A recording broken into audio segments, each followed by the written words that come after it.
Bonjour à tous, c'est Claire. Alors, j'ai reçu des éditions Trajectoire, le tarot Minchiaté restauré d'Emmanuel Iger et Isabelle Nadolny. Alors, Isabelle Nadolny, je l'adore, elle travaille sur l'histoire des cartes et du tarot. C'est vraiment quelqu'un que j'aime beaucoup. Et Emmanuel Iger, elle a déjà publié des livres sur le tarot et un ou deux jeux, je crois. Alors, le Minchiaté, moi j'ai celui-ci dans ma collection, donc c'est vraiment pour la collection. D'ailleurs, c'est un jeu qui est... c'est vraiment un vrai de collection, je ne sais pas si on le trouve encore. Il date de 2002, le mien. Et donc, on avait... C'était un jeu de Los Scarabeo avec des cartes un peu plus petites. Et puis, ce style d'illustration que je trouve très très belle. Hein, ce sont des gravures. Je ne sais pas si elles étaient colorées à l'origine, mais voilà, on a cet aspect vintage très très joli.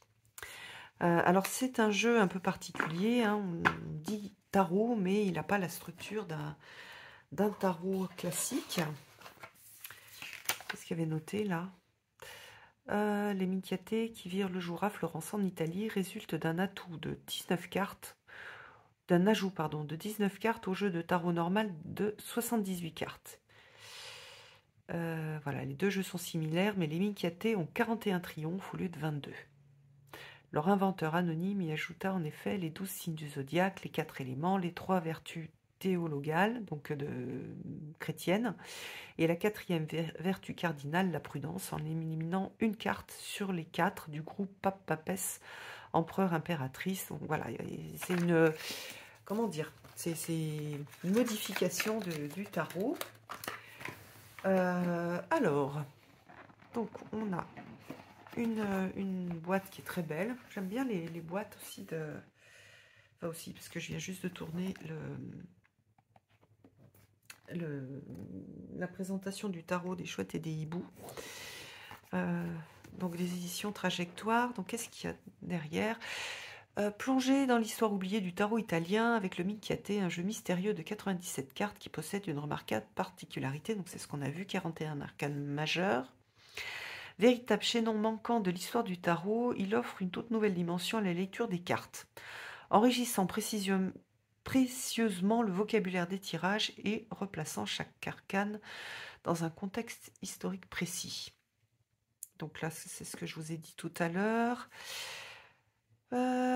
Fidèle aux minutieux traits du maître italien Gaetano, qui donna vie au Minchiaté de Bologne en 1763. Ce jeu singulier aux couleurs originales, ici méticuleusement restauré, ravira les initiés comme les néophytes. Alors, on va regarder un peu. Hop.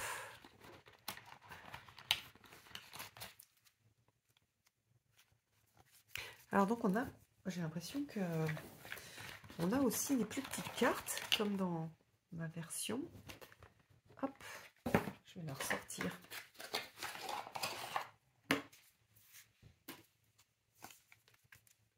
Et oui, c'est la même taille, non, c'est même un petit peu plus petit. Est-ce que je peux retrouver ben voilà, pour comparer. Ah, c'est différent.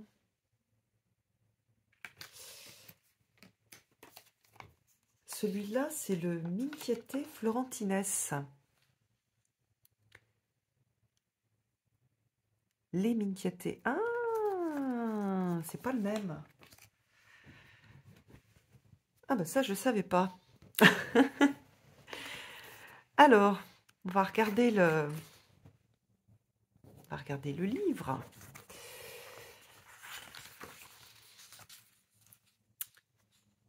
Donc là, il y a une petite préface. Donc 2 ans de travail, hein, c'est long de toute façon. Hein, de travailler sur un tarot, un livre, plus les illustrations. Une introduction historique d'Isabelle Nadolny. Alors ça c'est passionnant.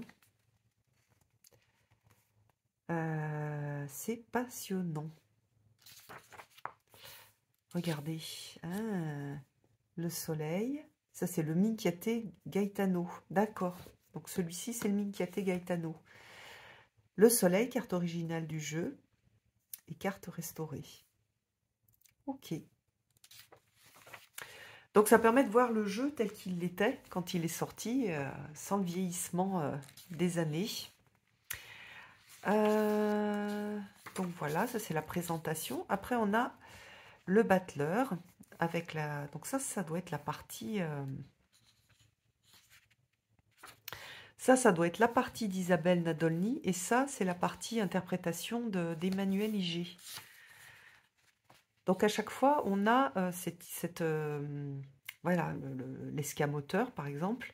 Le battleur, il est inspiré, d'ailleurs, toutes les cartes du tarot de Marseille, notamment, mais ici aussi, dans celui-ci qui est ancien, elles sont inspirées de... Enfin, on retrouve des façons de se positionner, des choses que l'on voit dans la peinture de la Renaissance. Donc, par exemple, ici...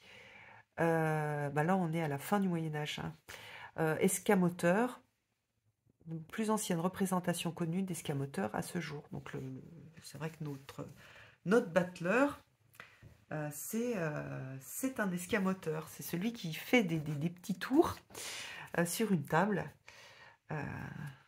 C'est l'illusionniste de foire.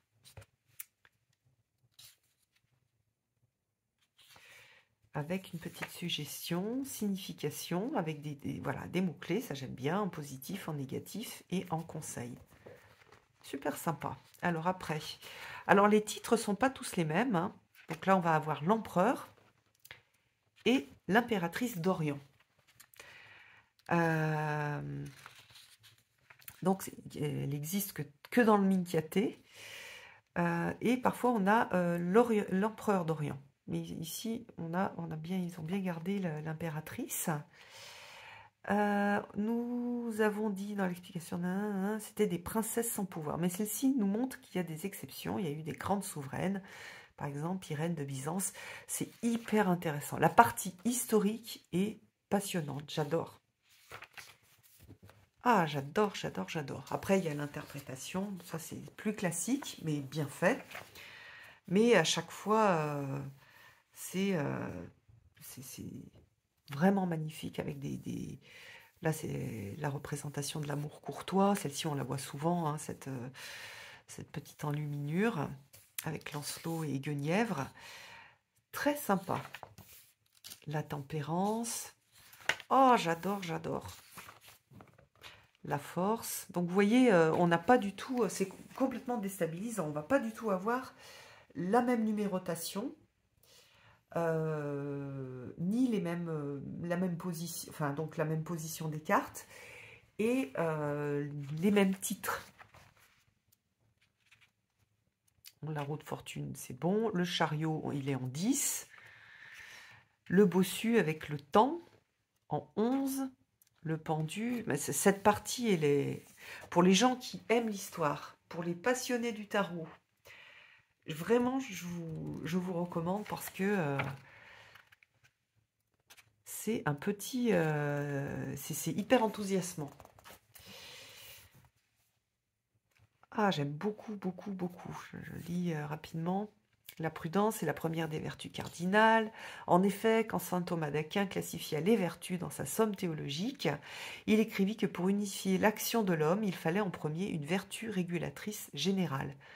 Platon avait désigné la sagesse, Aristote préféra la prudence comme davantage orientée vers l'action, et saint Thomas prit son parti.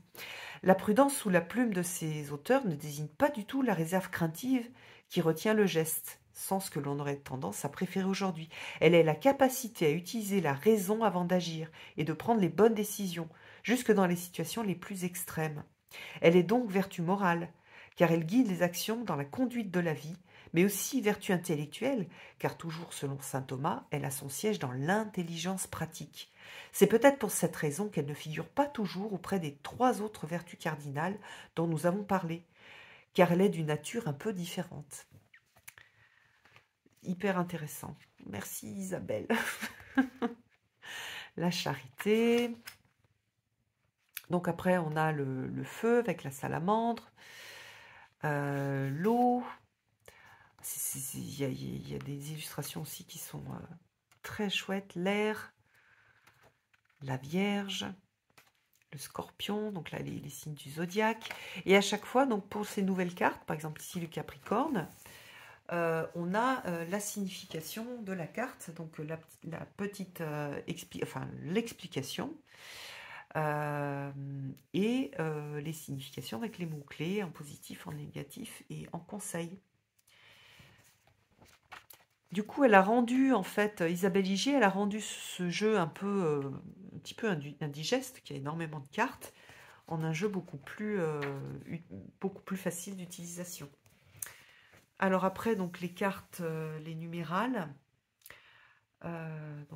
l'explication des chiffres. Hein, les premiers, souvent, on a une sorte de... Tout le monde est un peu d'accord sur le 1, le 2, le 3.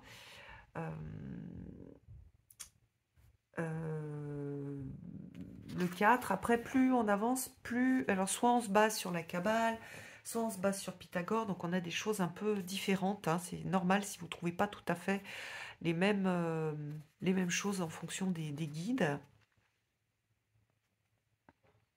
J'aime bien ce qu'elle a choisi comme titre. C'est un peu dans la tradition de Marianne Costa et Alessandro Jodorowsky.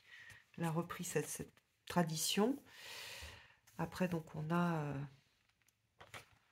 la signification des cartes, les 2 de bâton, 3 de bâton, voilà, positif, négatif. Donc ça, plus classique. Et elle a mis un petit titre à chaque fois. Super intéressant. Signification des planètes. Donc, il y a des choses d'astrologie. Règles du jeu historique. Donc, c'est un jeu, le jeu en tant que carte à jouer, en fait. Pas pour faire de la divination. C'est sympa d'avoir mis les... Ah ouais, ça a l'air un petit peu complexe. Un petit peu comme, voilà, comme notre tarot.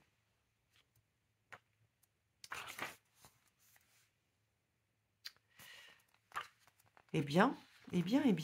Donc oui, donc Isabelle Nadoni, hein, c'est son livre que je présente souvent, qui est mon livre préféré sur le tarot. Et oui, elle a fait 2 tarots, Emmanuel Igier, le Rider-Waite et le Marseille-Waite. Donc voilà pour ce jeu-là, une belle collaboration. J'espère que ça vous a plu et je vous embrasse tous. À bientôt.